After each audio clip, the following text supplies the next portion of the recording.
Aaron Reed was your typical high school junior, pondering his future, unclear of what to do. He said, "Mom, I want to be a Marine." And I said, okay, yeah, let's think about this for a while, because last year you wanted to be a rock and roll star. But a year later, Aaron's mind was set. He would leave Chillicothe and follow in the footsteps of family members before him and enlist. His mom, Sarah Duvall, agreed to let him join the Marine Reserves. I thought, well, you know, we've been through such a period of peace, and maybe he'll get to go to Hawaii. Wouldn't that be great if he could just do his service in Hawaii? No mother ever wants to send their child to war. And then September 11th happened. There's a group of 12 mothers that get together. 5 of us have lost children, and 7 of us have not. And our general consensus is when we lost our kids was at 9/11. That's where it started. Aaron was sent to Iraq on January 7th, 2005 as a member of the Lima Company, a Marine infantry reserve unit based in Columbus. The unit sadly lost men in May, June, and July, but nothing could prepare anyone for what would happen on August 3rd. There was one platoon that went out on a routine assignment, and they were just to go out, I think it was maybe a couple of days, and then come back. And his whole platoon went. That would have been 10 men. The men were in the truck, and at the very last minute, Travis Williams was tapped on the shoulder, and they said, "We need you up front. We need to fill the car up front. Would you please get out?" And his last words to his buddies were, "Catch you on the flip side.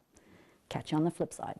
And then he went up front. That car went over the IED. The truck went over the IED and blew up.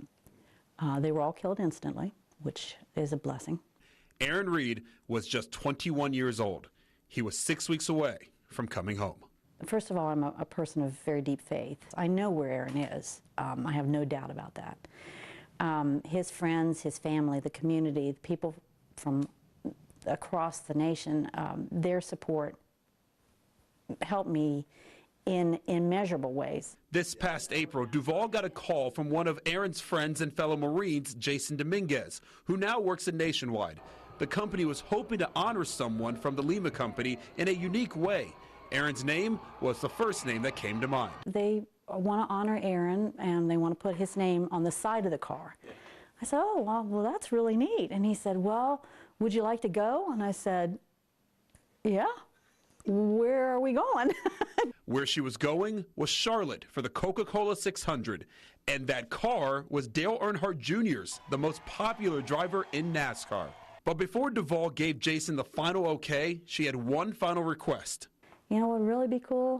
What would really be cool is if Travis could go. And we both started crying. We've all worried about Travis for 10, almost 11 years, and he's finally becoming back.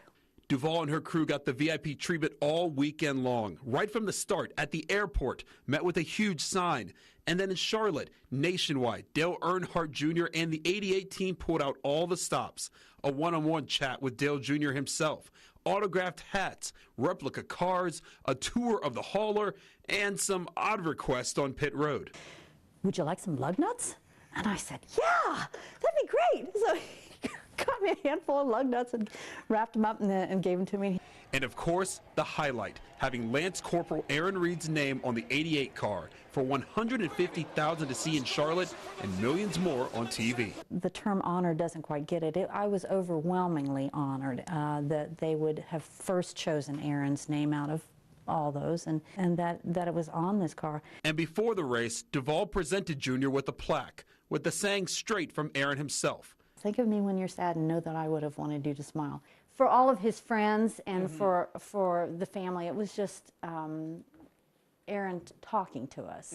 Duvall has come down to earth from Cloud 9 since her amazing NASCAR experience, but the smile persists because though her son is gone from this earth, he is not gone from where it matters most, her heart. So I think as being as positive as I possibly can and relying on my faith and having all that support all these years that still continues. I could tell you story after story, but you don't have 10 years to tell it, so I won't.